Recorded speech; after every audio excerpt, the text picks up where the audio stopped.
Hey everyone, it's Gary from Soccer Pro, and a couple months ago I told you about this new project we were taking on where we would take a mediocre team and we were going to combine Soccer Pro and Soccer Labs combined with some unique on-the-field training and get these kids into a highly developed state so they'd be a great team. Well, there's a couple shocking things that have happened since then. So today I just want to give you a quick update as to where we are, what's been happening, and a couple observations. What I've done so far is I've taken the team, I've added them into Soccer Pro. We've got a video that we shot, and I'll put a link below to that video where I've done a coaching analysis of one of their games. Now this game is just off of a summer league. It's not with me coaching. It's not even the entire team, but it gives these guys a good indication of what they're doing right, what they're doing wrong, and what we needed to work on as far as skills building, team building, type of development we need to do. Now, the other thing that's been happening is I've been setting up special sessions just for these players. In other words, we've been taking Soccer Labs and designating special days, special times, special opportunities, as well as inviting all these players to all of the general type of sessions so they had as many opportunities to show up and come and train with Soccer Labs to build their skills up. So when we look at skills, the first thing I want to address is that the kids that train with Soccer Labs, they beat every one of these kids by at least 34%. The fastest kid, the best skilled kid on the team today is 34% slower for the same age group as the kids that train at Soccer Labs. That's the best kid. Most of the kids are twice as slow.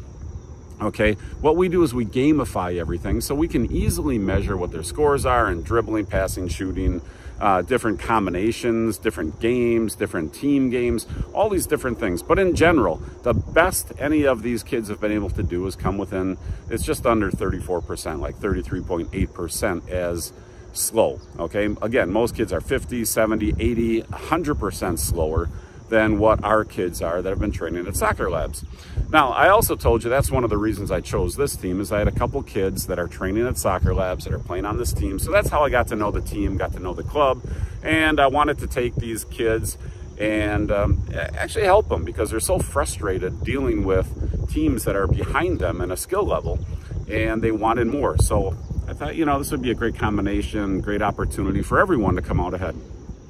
Well, unfortunately, what I've discovered is that you can lead a horse to water. You can give people all the opportunity they want.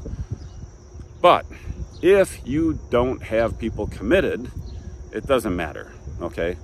And what I've found is that the more I give them, the more free I make it, the easier I make it, the more opportunity I make it, the less committed the parents and players have been to get to Soccer Labs, to get their skills up. The less committed they've been to show up to the training sessions where I take the video, break it down, and show them what's been happening, okay? Free doesn't work. Pay to play works. Free does not work. You give these people everything for free and they don't commit to it. They don't have any loss by not showing up to Soccer Labs, so they don't show up. So I've been, frankly, pushing, pleading, encouraging, demonstrating why they should get there, what we're going to do, how we're going to accomplish things, the benefit to the kids. And it hasn't been working. Now, I went camping, not summer camp for soccer that we're running now, but true camping, you know, fishing, hiking, biking, water skiing, that type of camping. And while I was gone, they took the team with another coach, and well, it took a couple teams, and they took them to a local tournament. And this is not a hardcore competitive tournament. Well, the team got blown out, okay? They lost every single game. They lost 16-0. They lost 9-2. They lost, you know, pick a score, they lost it. And you would think that the team would go, well, hey, you know, we've been losing all the time. We lost last year. We're already losing this year. We have an opportunity to spin this thing around. A fresh approach. We've got some fresh players that are highly skilled. Again, kids I've brought in from Soccer Labs. So we've got, you know, 4 good players on a 9v9 team. What we really need to do is get the rest of these players to elevate their game and actually show up. That's the key, show up. They don't show up for practice, for outdoor practice. They don't show up for indoor practice or, you know, skills development practice at soccer labs. They don't really show up for video analysis sessions. I don't know where we're going to go.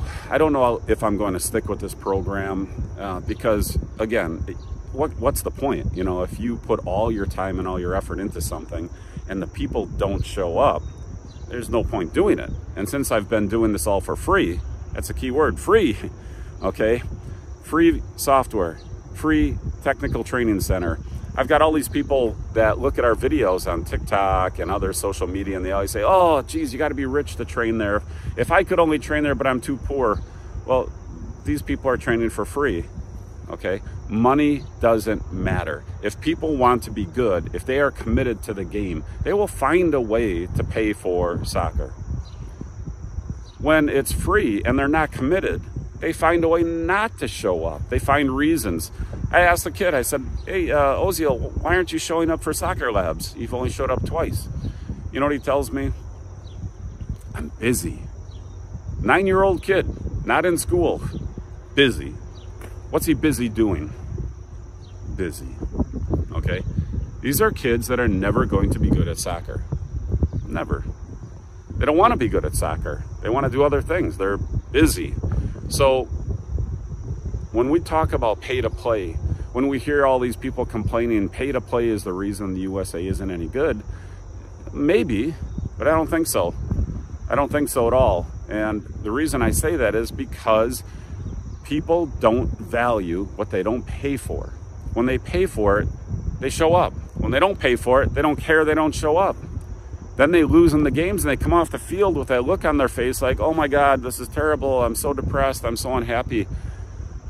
Without thinking like, oh my God, I should have showed up at practice for the last 3 weeks because my skills would be higher. The teamwork would be better.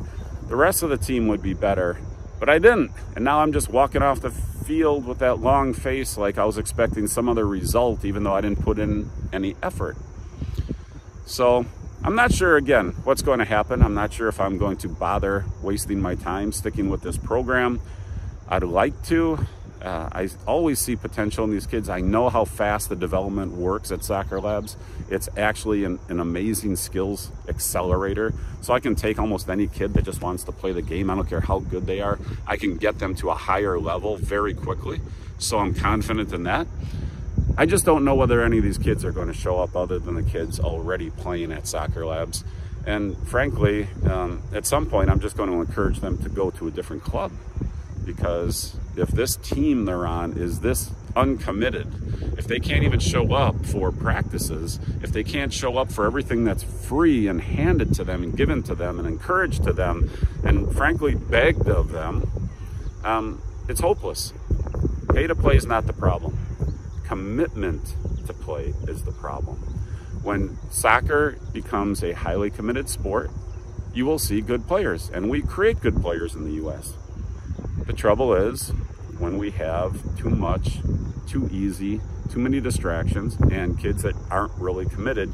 I don't care what you do, how cheap you make it, who pays for it, how many scholarships you try to create. If the kids aren't committed, you will never make any progress. We need committed players, not lower cost programs. All right, I will stop ranting here. I guess you can probably sense I'm a little frustrated with the way things are going. And I'm gonna stick with it a while longer though, and we'll see what happens as the season starts to turn more into the quote-unquote official season versus the summertime, and we'll see if we can spin this around. I know we can do it. I know we can get these kids up skilled much quicker than any other way possible by using soccer labs. I know we can make them smarter on the field by using Soccer Pro Video. It just works for every kid that uses it. It works for every team that uses it. And if we can get these guys to do it, then I'll stick with it. Otherwise, I'm just going to go back to our old program, go back to just focusing on developing great soccer software, focus on development skills for the kids that show up at soccer labs, and we'll leave the team training to someone else. All right, have a great day. This is Gary with Soccer Pro, free coaching software and soccer labs, our high-tech skills development center, and I will see you on the pitch. Bye.